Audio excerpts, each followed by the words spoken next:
Pegue a palavra e abra no Salmo de número 40. Salmo 40, versículo de número 1. Apenas. Salmo de número 40, versículo de número 1. Esse salmo é um salmo de Davi. E Davi vai falar sobre a paciência.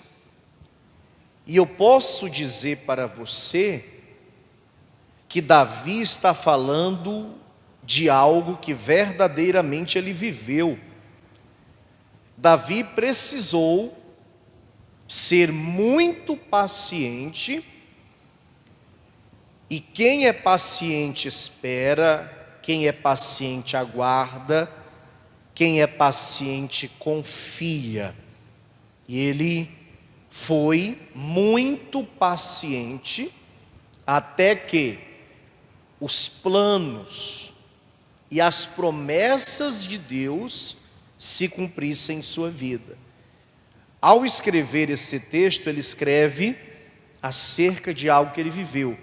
Veja bem, Salmo 40, verso 1, diz assim: esperei com paciência no Senhor, e Ele se inclinou para mim e ouviu o meu clamor.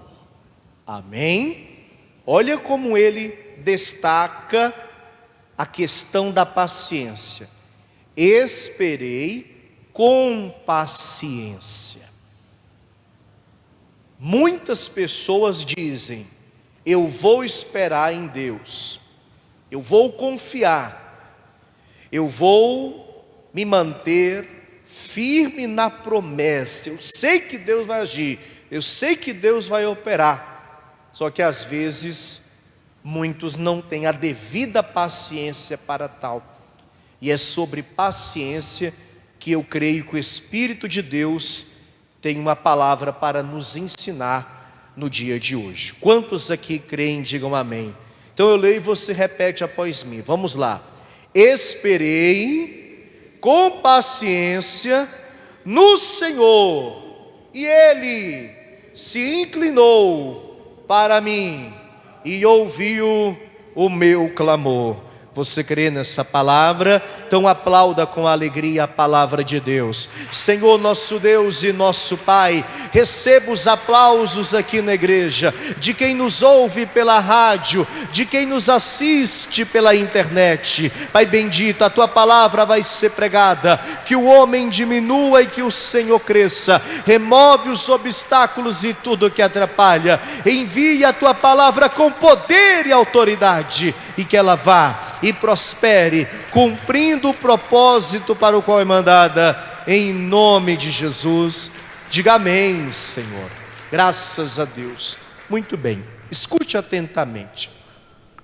Antes de falarmos sobre Davi, vamos entender muito mais sobre a paciência, mediante o que diz as Escrituras, mediante o que diz a palavra de Deus. Primeiro, paciência é um fruto do Espírito Santo. Melhor dizendo, a paciência é uma característica do fruto do Espírito Santo. Em outras palavras, quem tem o fruto do Espírito Santo na sua vida é uma pessoa paciente. Eu vou mostrar para você na palavra, lógico. Por isso eu quero que você já abra a sua Bíblia no Novo Testamento, na carta do apóstolo Paulo aos Gálatas, no capítulo 5. Eu sei que muitas pessoas costumam dizer os frutos do Espírito, mas se nós analisarmos calmamente o texto, veremos que Paulo não fala no plural os frutos. Pelo contrário, Paulo, ele fala sobre o fruto do Espírito, no singular. Por isso que eu fiz questão de no início, quando falei acerca da paciência, corrigir a minha afirmação, porque eu disse que a paciência era um fruto do Espírito. Mas a paciência não é um fruto, ela faz parte do fruto do Espírito e, por consequência, uma característica do fruto do Espírito. Gálatas capítulo 5, eu vou ler com você o versículo 22, quando Paulo diz assim, mas o fruto do Espírito, veja bem, o fruto do Espírito é amor, no caso, em algumas traduções, caridade, gozo, paz, longanimidade, ou o que, gente? Paciência. Talvez você tenha a tradução que aparece o termo longanimidade, ou até mesmo paciência. Seguindo, benignidade, bondade, fé, mansidão e temperança, que em outras traduções aparece o termo domínio próprio. Então, paciência é uma característica do fruto do Espírito Santo. Amém, gente? E esse fruto, no geral, com suas 9 características apresentadas aqui pelo apóstolo Paulo, ele deve ser buscado por cada um de nós a cada dia. Talvez em algum momento da sua vida você simplesmente disse isso aqui, Senhor, dai-me paciência por conta de uma situação que aconteceu com você. Quem nunca disse isso, né? Às vezes nem disse Senhor, abreviou e disse assim: dai-me paciência. E por que a gente pede paciência? Porque há coisas, há situações e há pessoas também que estão ali à nossa volta, que nós precisamos de muita, mas muita paciência para lidar com tais pessoas. Quem concorda comigo? E você está certo em pedir. Você deve pedir. Aliás, não só a paciência, mas o fruto do Espírito como um todo, que se manifesta de 9 maneiras distintas, como nós acabamos de ler. Peça paciência, peça sim, mas peça também o amor, o gozo, ou seja, a alegria, a paz, a paciência, a benignidade, a bondade, a fé, a mansidão, a temperança, ou seja, o domínio próprio. Peça tudo isso, pois eu creio que o Espírito Santo virá sobre a tua vida e o fruto dele estará sobre você, e você não será apenas uma pessoa paciente, você terá tudo isso aqui sobre a sua vida, em nome de Jesus. Quem crê e quem recebe, diga glória a Deus. Então toma posse, que o fruto do Espírito esteja sobre a sua vida. Oh glória, diga glória a Deus. Além de ser uma característica do fruto do Espírito, a paciência, ela pode também ser gerada dentro de você, quando você estiver passando por duras tribulações, por lutas e dificuldades na sua vida. Olha que interessante, Romanos capítulo 5 agora, por favor. Romanos capítulo 5. Mais uma vez vamos em busca do auxílio do apóstolo Paulo. Aos Romanos, ele escreve o seguinte, capítulo 5, eu vou ler com você o versículo de número 3, e você vai ver que a tribulação produz paciência. Veja bem, Romanos 5, versículo 3. E não somente isto, mas também nos gloriamos nas tribulações, sabendo que a tribulação produz o quê? A paciência. E a paciência, a experiência, e a experiência, a esperança. E quem tem esperança, espera, e quem espera é paciente. Lógico que quando eu verdadeiramente tenho tudo isso que eu acabei de dizer, é porque eu decidi viver pela fé, porque tudo isso é uma questão de fé. Então entenda, até no momento da tribulação, a paciência pode ser gerada dentro de você. Olha como as coisas funcionam, e muitas vezes nós não nos atentamos a isso. Talvez isso já aconteceu com você e você nem percebeu. Você soube lidar com toda a situação contrária e adversa na sua vida, com uma luta que você estava passando, e com muita fé, com muita esperança, com muita paciência, você soube passar por tudo isso, sem perder a sua paz, sem permitir com que o desespero viesse de tal modo tomar conta do seu coração. E por conta disso, por conta dessa paciência, você não tomou nenhuma atitude precipitada, você não tomou nenhuma decisão errada, você não tomou nenhuma atitude que piorasse, que agravasse o quadro e que também fizesse até mesmo com que a situação viesse piorar.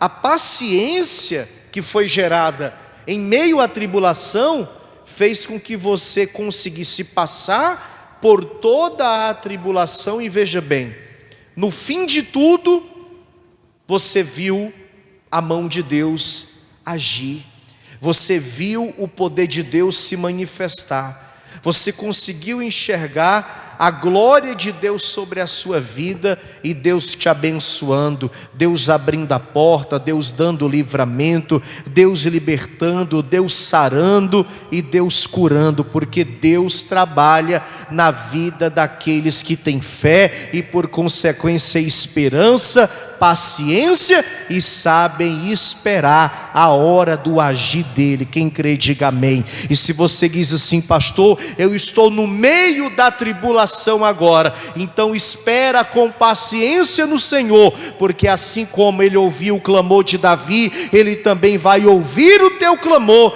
e vai abençoar a tua vida, a tua casa, o teu trabalho, a tua família, tudo aquilo que você fizer. Diga glória a Deus, diga com paciência, eu vou esperar. Terceiro, a paciência é uma das bases da fé.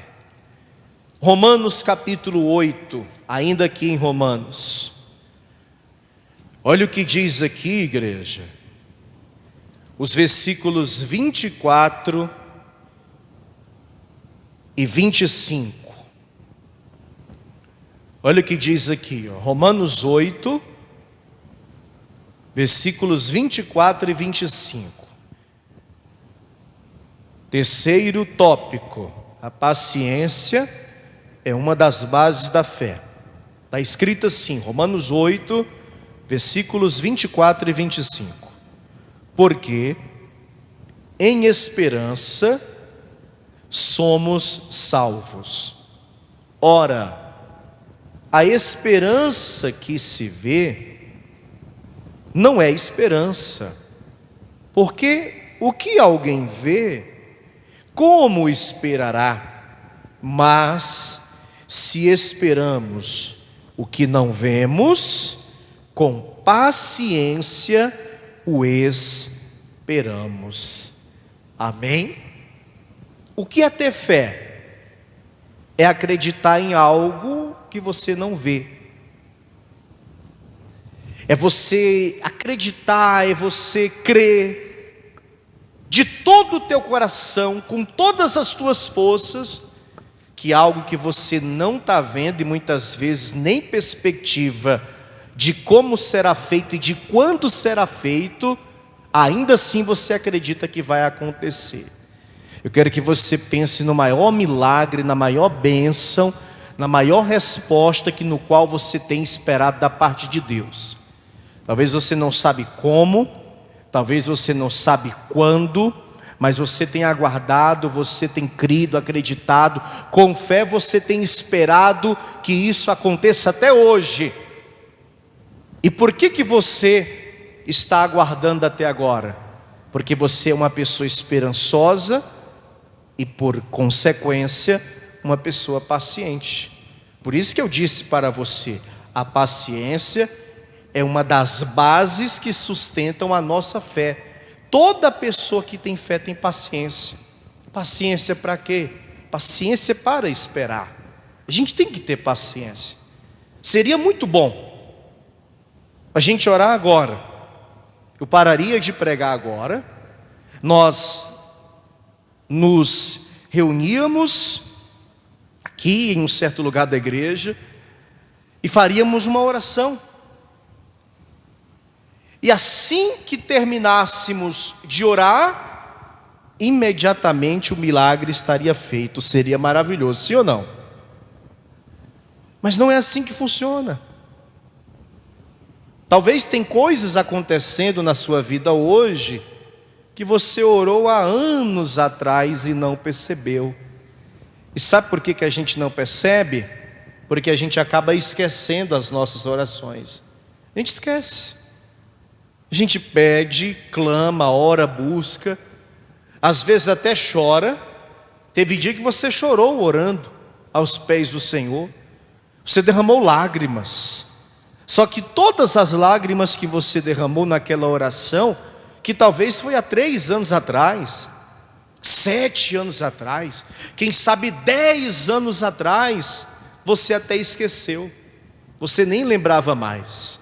Mas veja bem, todas as lágrimas que você derramou, cada sussurro seu no momento daquela oração, o teu choro e as tuas palavras, por Deus foram ouvidas e Ele não se esqueceu. E tem coisas que você pediu anos atrás que Deus está fazendo agora. E terá coisas que Deus irá fazer amanhã, de orações que nós iremos fazer hoje. Ou seja, quando eu oro hoje e tenho esperança, creio e vivo pela fé, e com paciência eu espero, eu tomo posse no dia de amanhã. Esse amanhã pode ser literalmente amanhã, mas pode ser também na semana que vem, pode ser também no mês que vem, quem sabe no ano que vem. Não importa quando, o que importa é se você vai ter paciência para esperar. Porque Davi escreveu, nós lemos, eu já falei e torno a repetir: esperei com paciência no Senhor e Ele ouviu o meu clamor. Ele está ouvindo o teu clamor, a tua oração, e Ele vai te abençoar. Hoje, amanhã, depois, não sei. Se você tiver paciência, Ele vai te abençoar. Diga glória a Deus. Oh glória. Quarta coisa, gente, Hebreus capítulo 12. O escritor de Hebreus, que muitos acreditam ser o apóstolo Paulo, fala de um modo que nos dá a entender que nós estamos em uma carreira. E essa carreira ou essa corrida, ela tem que ser terminada. E é uma carreira árdua, difícil, cheia de impedimentos. E uma das coisas que irá nos fazer concluir, terminar essa carreira, é justamente a paciência. Por isso, o quarto tópico acerca da paciência que nós estamos falando hoje aqui, é que precisamos de paciência para completar, para terminar a carreira que nos foi proposta.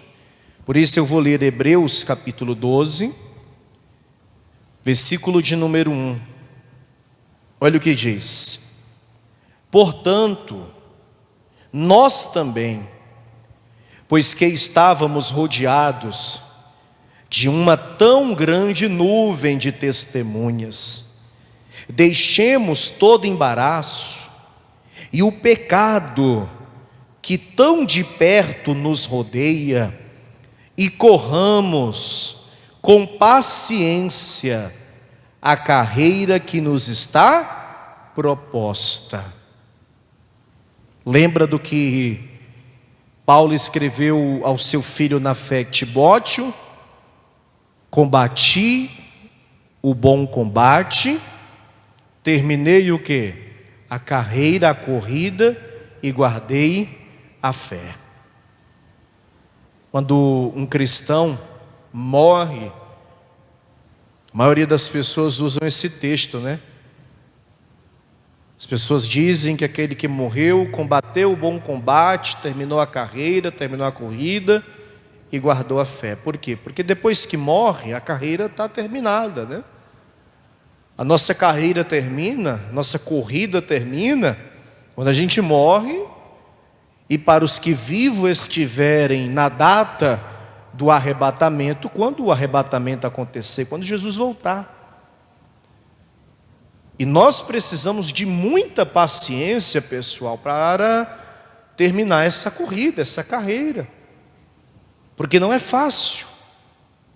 Como eu acabei de dizer, essa corrida é uma corrida muito cheia de obstáculos, de impedimento, é árduo, é difícil. Por que muitas pessoas desistem de servir ao Senhor? Por que muitas pessoas se afastam da presença de Deus? Por que muitas pessoas desistem de estar na presença do Pai? Quantas pessoas estão afastadas? Eu sempre digo, a maior igreja hoje não é a nossa, não é as igrejas mais conhecidas pelo Brasil aí afora, da mídia, como a Universal do Reino de Deus, a Internacional da Graça, a Igreja Mundial, a Assembleia de Deus, a Vitória em Cristo, a Bola de Neve. Não são essas igrejas. A maior igreja hoje é a igreja dos desigrejados, ou a igreja dos afastados, dos desviados. Quantas pessoas estão desviadas do Evangelho hoje? E muitas destas se afastaram por quê? Porque não tiveram paciência para correr essa corrida, essa carreira que não é fácil. Não é fácil servir a Deus. Não é fácil estar servindo ao Senhor. Mas, disse Jesus, aquele que perseverar até o fim será salvo. Então eu te digo para você que me assiste pelo YouTube e digo para você que está me ouvindo agora por este programa de rádio: tenha paciência, não se afaste, não se desvie, não se distancie do Evangelho e da presença de Deus. Espere, tenha paciência e persevere, porque só será salvo aquele que tiver paciência, ou seja, aquele que perseverar até o fim. E quando o fim chegar, quando é o fim? O dia da morte ou o dia do arrebatamento. Aqueles que verdadeiramente, com paciência, esperaram a vinda do Senhor e por isso perseveraram, os que morrerem serão ressuscitados e serão levados ao céu para encontrar com Ele lá no céu. E os que estiverem vivos, perseverando e com paciência, serão arrebatados e juntos iremos engrandecer e glorificar o nome dEle para todos sempre lá na glória. Diga glória a Deus. Oh glória. Diga assim: Senhor, eu preciso de muita paciência. Paciência para lidar com o dia a dia, paciência para lidar com o cônjuge, com os filhos, com o trabalho, consigo mesmo, né? Tem gente que precisa de paciência para lidar consigo próprio, né? Porque tem gente que tem hora que diz assim: nem eu me aguento. É ou não é? Sim ou não? Às vezes acontece. Por isso a gente tem que dizer assim, ó: dai-me paciência. Amém, gente? Deus é maravilhoso e Ele dá paciência para os seus filhos. Mas eu comecei essa mensagem falando de Davi. Eu disse que ele escreveu o Salmo 40 no versículo 1 com propriedade, porque ele disse: esperei com paciência no Senhor e Ele ouviu o meu clamor. E sabe por que eu falo isso?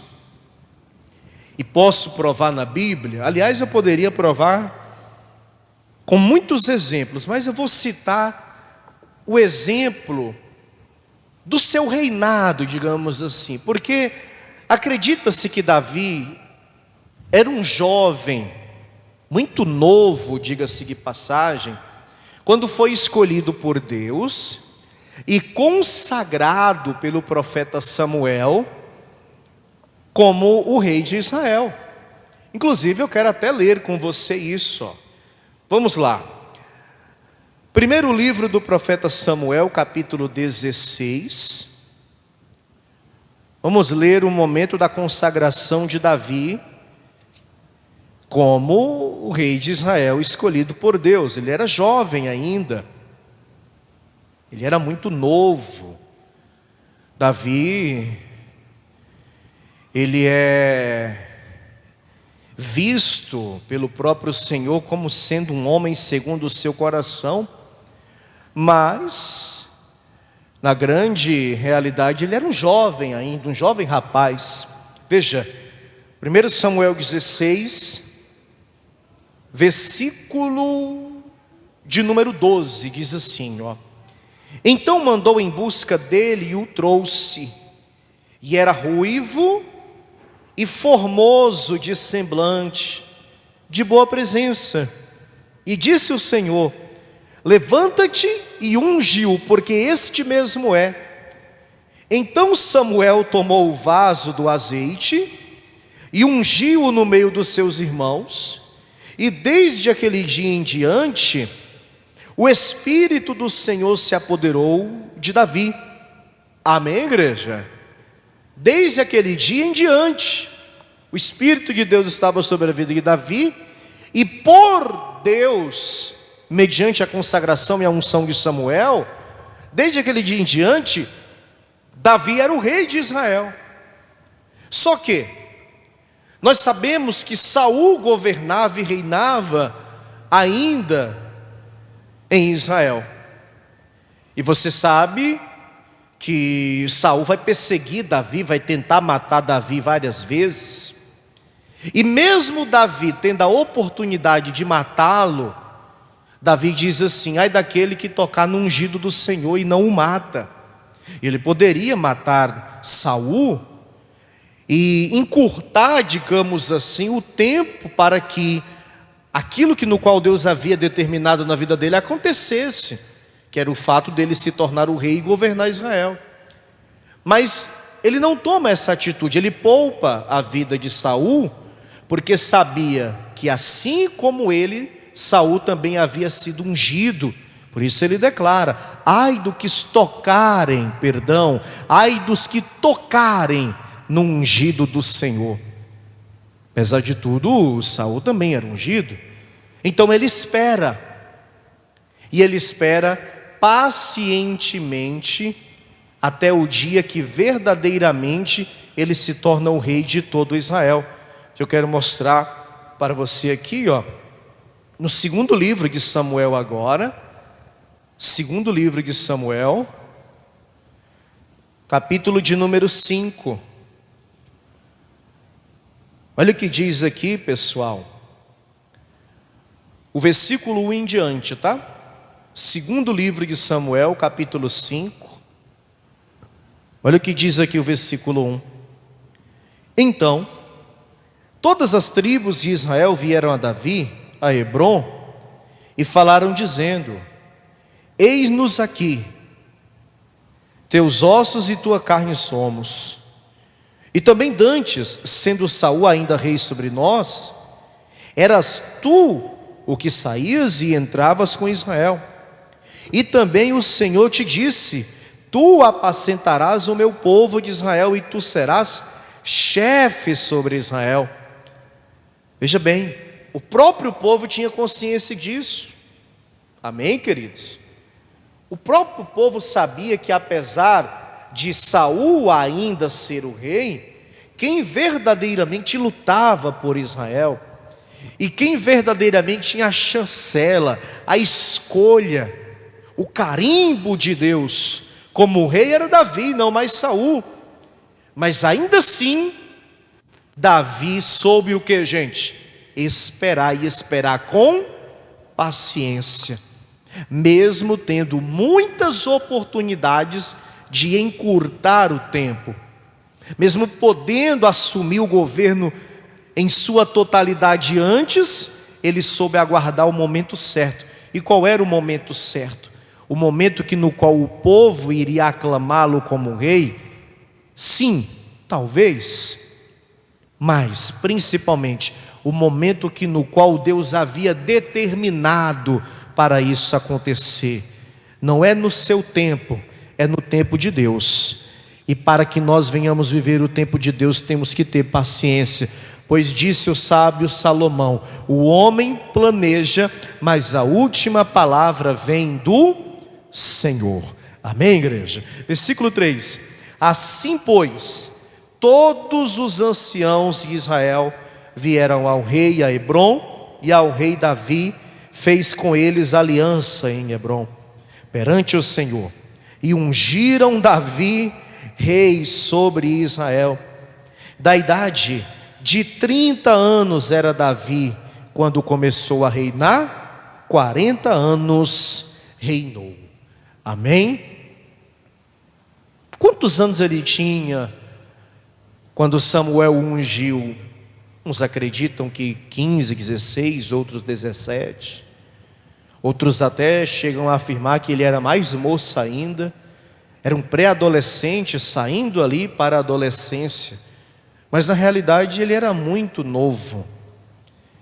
E veja, apenas com 30 anos, mais de 10 anos depois, foi que aquilo que aconteceu lá na casa dele, quando Samuel o ungiu, verdadeiramente agora se cumpriu em todo o território de Israel. E aquele que foi ungido pelo profeta Samuel, diante do pai, diante da mãe e dos irmãos apenas, mas principalmente diante de Deus, agora está sendo ungido por todos os anciãos de Israel, por todas as pessoas de Israel, e agora todos estão declarando em bom som e em alta voz que Davi é o rei de todo Israel. Mas é esse povo que está determinando? Foi esse povo que consagrou Davi a rei? Não, quem consagrou Davi a rei foi o Senhor, porque lá do alto Deus olhou para essa terra e viu um verdadeiro adorador, um homem segundo o seu coração, e principalmente um homem paciente e que saberia esperar. Soube esperar, esperou e Deus honrou. Se você for uma pessoa paciente, Deus ainda irá te honrar muito nessa terra. Quem crê nisso, diga glória a Deus. Amém, igreja? Louvado seja o nome do Senhor. Quantos recebem essa palavra? Pegou a visão, gente?